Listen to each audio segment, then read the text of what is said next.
सिंह पछाड़। रंगपुर के घने जंगल में बहुत से जानवर हंसी खुशी रहते थे। उस जंगल में सभी एक दूसरे की मदद किया करते थे। उसी जंगल में एक लोमड़ और उसकी पत्नी लोमड़ी भी रहते थे। लोमड़ी हाल फिलहाल पेट से थी, बस कुछ ही दिन बचे थे। जब उनके बच्चे बाहरी दुनिया में आने वाले थे, तभी अचानक से उनके जंगल में आग लग जाती है। अब दोनों पति पत्नी अपने बच्चों की डिलीवरी करने के लिए एक दूसरे जंगल आ जाते हैं और एक अच्छे से स्थान की तलाश में इधर उधर घूम रहे थे। इतने में ही उनको एक गुफा दिखाई दी। दोनों उस गुफा को देखकर समझ तो गए थे कि यह जरूर जंगल राज सिंह की गुफा है, जो फिलहाल अपने शिकार की तलाश में निकला था। दोनों को अपने बच्चों की डिलीवरी के लिए जगह तो मिल गई थी, लेकिन साथ ही ये डर भी सता रहा था कि अगर शेर आ गया तो क्या होगा।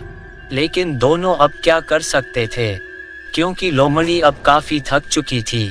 तभी इस समस्या से छुटकारा पाने के लिए लोमड़ को एक मंत्र याद आया।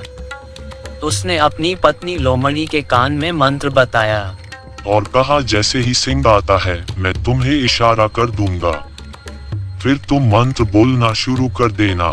लोमड़ी डर के बोली, अगर कुछ गलती हो गई हमारी इस योजना में, तो हम दोनों के साथ हमारे बच्चे भी मारे जाएंगे। तभी लोमड़ ने बोला, तुम चिंता मत करो, कुछ नहीं होगा। असल में यह मंत्र उनका एक योजना थी, जिसमें इन्होंने अपने नाम बदलने थे और शेर को भयभीत करने की योजना बनाई थी।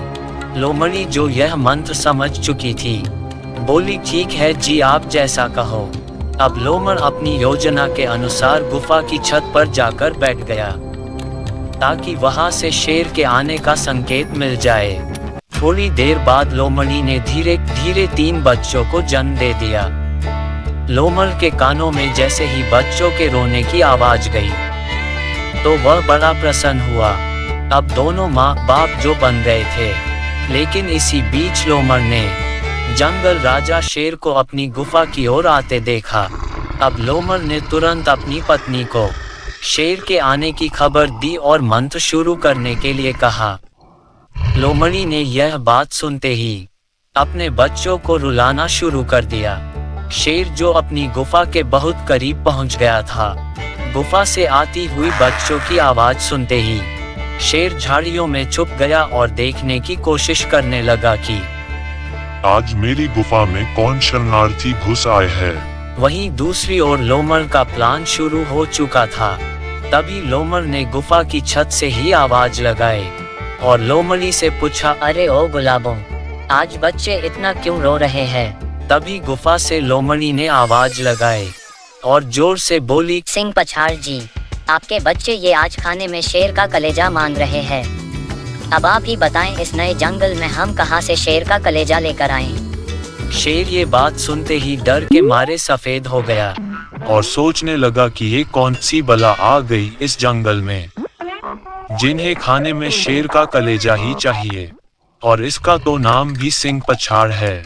सिंह पछाड़ नाम की दहशत अब शेर के मन में बैठ गई थी। फिर ऊपर से लोमड़ बोलता है, ठीक है, किसी शेर को दिखने दो, आज तुम्हें शेर का कलेजा ही खिलाता हूँ।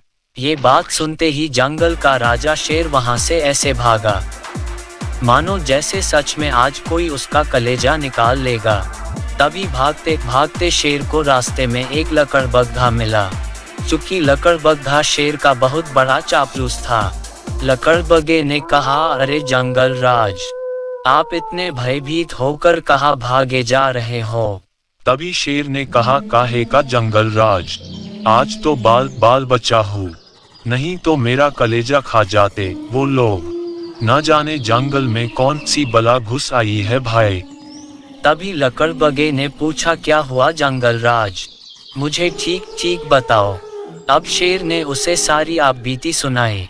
ये सुनते ही लकड़बग्घा जोर जोर से हंसने लगा। उसकी हंसी सुनकर शेर को गुस्सा आ गया और शेर ने गुस्से में कहा, मेरी जान पर बन आई और तू हंस रहा है। तभी लकड़बग्घे ने कहा, अरे जंगल राज, तुम जितने खतरनाक हो उतने ही नासमझ भी हो। तुम्हारी गुफा में कोई बला नहीं आई है, बल्कि दूसरे जंगल के ही जानवर लोमड़ और लोमड़ी ही आए हैं, जिन्होंने तुम्हारी गुफा में बच्चे दिए हैं और तुम्हारे आने के डर से ये सारा खेल रचा है। मैं तो कब से बैठा वहां उनका खेल देख रहा था और मैं तो आपके आने का इंतजार ही कर रहा था। शेर को फिर भी लकड़बगे की बातों पर विश्वास नहीं हो रहा था। शेर उनकी बातें सुनकर बहुत भयभीत हो चुका था। तभी लकड़बगे ने कहा, महाराज मेरे साथ चलो, तुम्हें खुद पता लग जाएगा। शेर ने जाने से तुरंत मना कर दिया और बोला, अगर वे सच में कोई खतरनाक जानवर निकले तो मैं अपना इतना विशाल शरीर लेकर कहाँ छुपूंगा, तू तो कहीं भी छुप जाएगा। अब लकड़बगे के काफी समझाने के बाद सिंह चलने के लिए राजी हो गया, लेकिन उसने एक शर्त रख दी लकड़बगे के सामने कि तुम्हें अपनी पूंछ को मेरी पूंछ से बांध कर चलना होगा। शेर ने लकड़बगे को अपनी पूंछ से बांध लिया और बोला, अगर मैं मरा तो तू भी बचकर नहीं जा पाएगा। फिर दोनों सिंह की गुफा की ओर चल दिए। अब लोमड़ ने फिर देखा कि शेर दोबारा आ रहा है और अब तो साथ में एक लकड़बग्घा भी है। उसने दोबारा अपनी पत्नी को मंत्र शुरू करने के लिए इशारा किया। लोमड़ी ने फिर कुछ न कुछ करके बच्चों को रुला दिया।